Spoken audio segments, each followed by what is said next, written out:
Good morning, everyone. It's Robert from On My Turntable. I hope you're having a great morning this morning. It's Friday morning. It's a coffee kind of morning. It's been a couple of days since I put a video together. That work thing got in the way. But I wanted to show you a couple things I picked up over the last few days. And one in particular that I'll be talking about a little later on today. I just received this in the mail yesterday, and I've been listening to it all week on Spotify, and just loving it.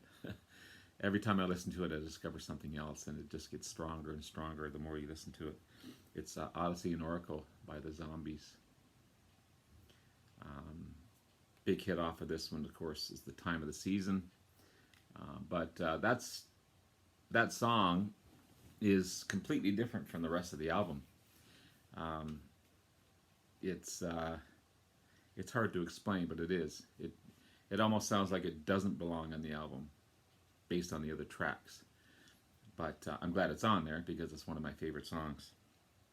And these guys are great harmonies, great playing. And I'll be talking about this album a little later on today, and doing definitely, I wouldn't call it a review, but I want to talk specifically about this album and how great it is. So I got this yesterday, but a couple of ones I picked up in the last couple of days, and really glad that I have these ones. So I'm going to start with this one first. Now I've got a few of their albums, and of course they're one of my favorite Canadian bands as well as international bands, and amazing playing, amazing vocals, just a wonderful album all around. This is Canned Wheat by the Guess Who.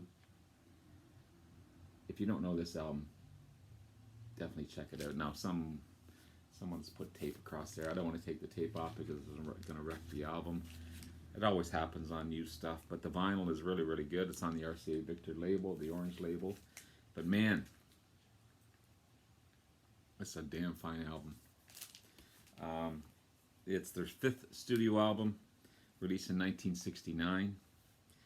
And as a band, they're so mature. They're so tight and talented. I think it may be as a result of Randy Bachman's discipline. He was very focused on his music because of his Mormon background. He wasn't a partier. He had to try and keep the other band members in tow because they were a little younger, and they wanted to party and that type of thing. But I think he's responsible for a lot of their sound back in the day. 2 big singles off of this one, of course, "Laughin'" and "Undone." But there's also an awesome version of their great hit "No Time," which would appear on the American Woman album a little later on.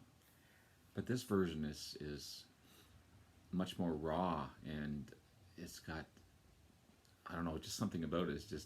It's got a better lead in it, and it's raunchy, and it's at the end there's a great outro with Burton Cummings just almost screaming at the top of his lungs about how he was done wrong, and it's just, I would have wished they would have just kept this version, but of course they had to make it radio friendly and everything else. But it's a great version of "No Time." Definitely a rock classic. It reached number 91 on the charts. Burton Cummings, a wonderful voice, probably one of the greatest, I wouldn't say the greatest, but one of the greatest vocalists in rock history. He plays rhythm guitar. He also obviously keyboards, piano. He also plays a mean flute. There's a few flute solos in this one, which just adds to the ambiance of the album. Randy Bachman, of course, an amazing guitarist. Again, disciplined, focused. He's a true musician. We got Jim Cale on bass and Gary Peterson on drums to round it out. And all 4 of them together are tight tight, tight. So this is the back of the album here. There's Randy Bachman. You've got Burton Cummings. You've got Gary Peterson and Jim Cale. Just a couple of notes in it. Search for a reason for success. The Guess Who have several good reasons for their international acceptance, including intense feelings for the music they create and the blend of their talents. But mostly you might find their great virtuosity as performers, as musicians, contributing mighty to their acclaim. So they're true artists in that aspect. Randy Bachman, the group leader, of course, again, the elder statesman of the band, plays lead guitar and sitar. He writes all the group's material with fellow member Burton Cummings. He started as a violinist at the age of 5, and then he grew into his craft. And he loved Chet Atkins, and that's how he created his style. He formed the Guess Who with Burton Cummings in 1966. Burton Cummings, of course, the group's lead singer, piano, organ, rhythm guitar, flute, harmonica. Yeah, he's just a true artist. Gary Peterson, the drummer, he had a theatrical debut at the age of 4 in a Broadway show. Played over the next decades. He appeared on CBC radio and television in concert with the Winnipeg Symphony. So he's a virtuoso of an artist as well. And bassist Jim Cale got his musical bug from days of the old Your Hit Parade show. He started a fairly early career in music as well. Voice recitals in the Shin Conservatory of Music as a teenager. Of course, and then he went into the rock and became part of the Guess Who. So 4 guys coming together. As usual with all these great bands, it's magic that all these great musicians come together to form these great bands, and this is one of them. And if you don't know this album, definitely check it out. It's amazing. It really is. And the version of No Time on this one blows the American Woman version away as far as I'm concerned. Really great album. Next, I don't think I have any other of this band, but I found this one. This is Sweetsix. Sweet, the great German band. And released in 1980. It was also, so this was the North American cover. The UK cover was called Water's Edge. And it's got Steve Priest, of course, on bass and lead vocals. Andy Scott on guitar and synthesizer, also lead vocals on a couple of tracks. Mick Tucker on drums and percussion, and of course 1 or 2 lead tracks as well. And Gary Moberly on keyboards. It's a different kind of release, not as edgy as their previous stuff, more pop and radio friendly, but a couple of rockers in it as well. There's a couple of great hooks in 60s Man and At Midnight, Getting in the Mood for Love, 80s pop done sweet style, I guess, if you think of it that way. The harder tracks on here are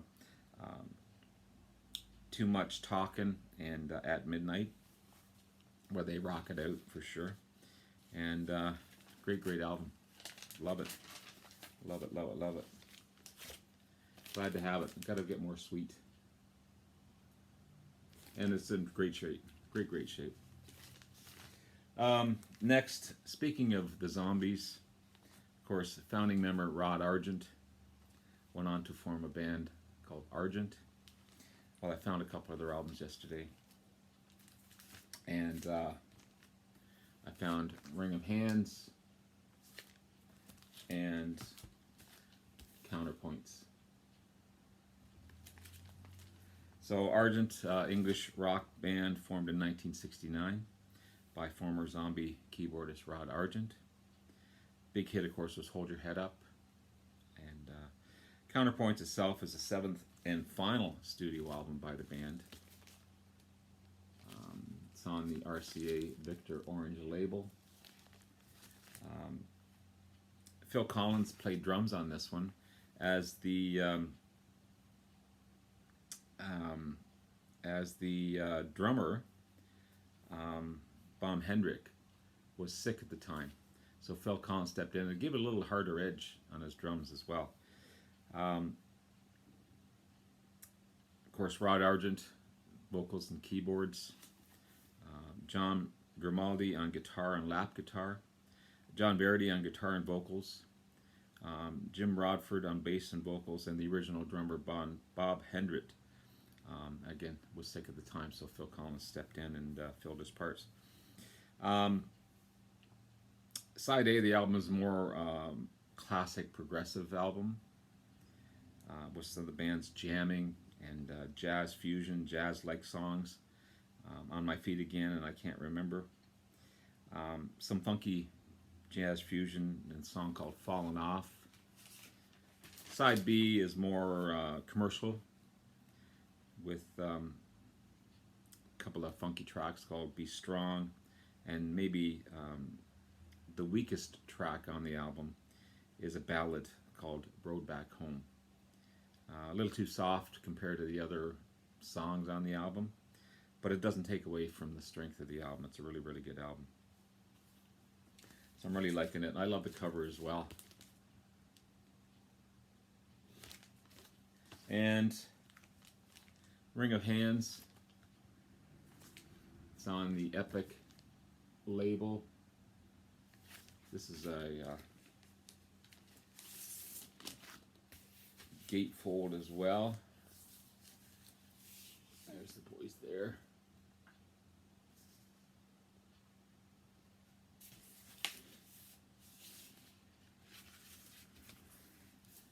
There's the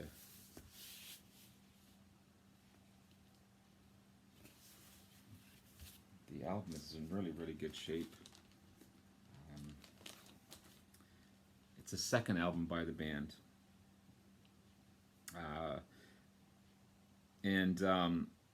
One of the songs off the album, Chained, was re-recorded by Three Dog Night in 1972. Three Dog Night had previously recorded a couple other tracks off the album. Of course, you got Rod Argent on organ and piano and lead vocals. You got Russ Ballard on guitar and lead vocal at this time. Jim Radford on bass guitar and Rod Hendrick on drums.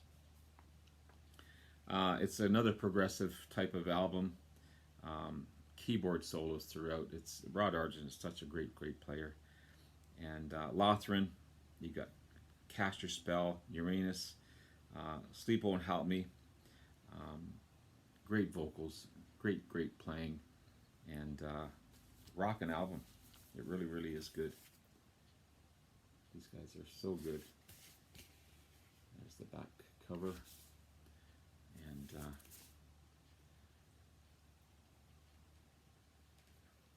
yeah, so there's a kind of a Melody Maker note on here. It says, there are bands who I like, I just don't worry about regarding their future because some sort of inexplicit feelings tells me that they will make it. And Argent is one of those bands. Argent pumps me full of mysterious feelings, something magical and content. It's sort of telling you, it's the sort of feeling you might derive sitting alone on the back pew of an empty church. And it's not just a numb backside. In the music lies an awful lot of power, not in noise, but in content. It's their second album, a lot more urgent than their first album, but it still contains a sense of mystic beauty which seems to surround Argent's vocals and patterns. It's a strong music and exceedingly good music.